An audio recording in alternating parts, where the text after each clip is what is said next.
Hi, everybody. This is the Gospel of John study. My name is Bill. I'm from Berlin Center United Methodist. This is a 12-week study. We are on week 10. If you're just joining us, you can join at any time.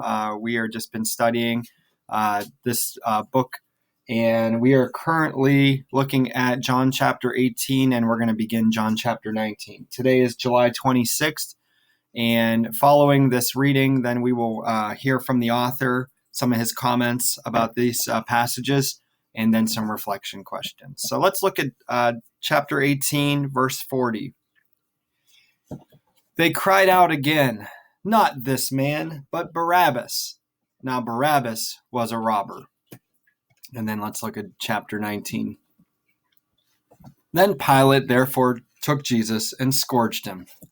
And the soldiers patted a crown of thorns and put it on his head. And they put on him a purple robe, and said, "Hail, King of the Jews!"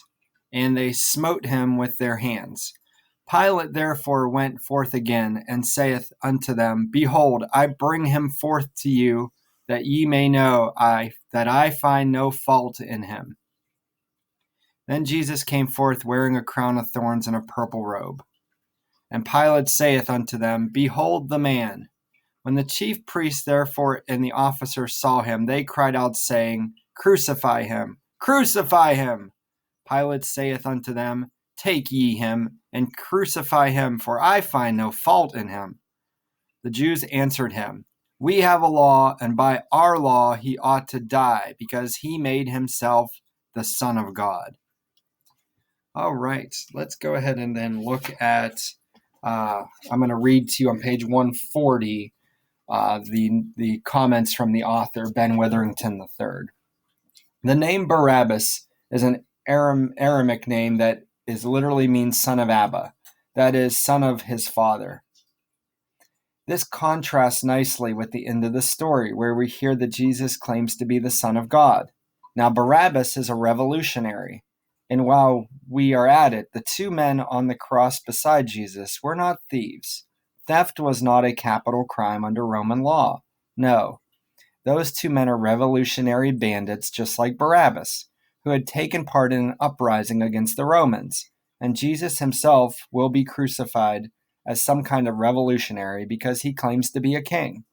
But the claim that he is the Son of God is more alarming still, not least because Pilate would take the phrase "a son of the gods" to be like the claim of the emperor, not merely the governor or a petty king.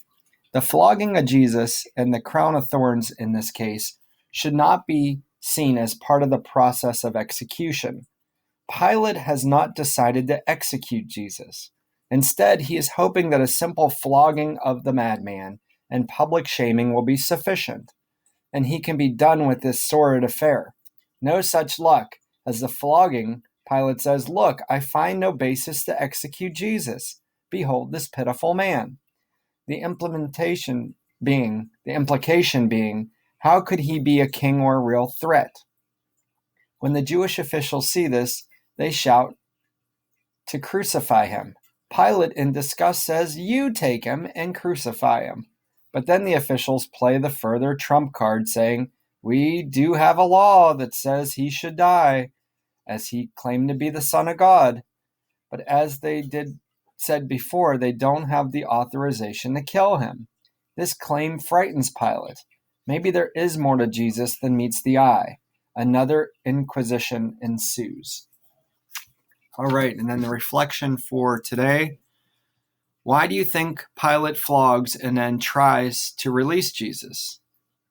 What do you make of the ironic juxtaposition of Barabbas as a real violent revolutionary and Jesus a non-violent revolutionary? Which was the bigger threat to Roman power and authority? And then question 3. Why would Jesus claim to be the Son of God frighten Pilate? All right, until tomorrow, have a great rest of your day.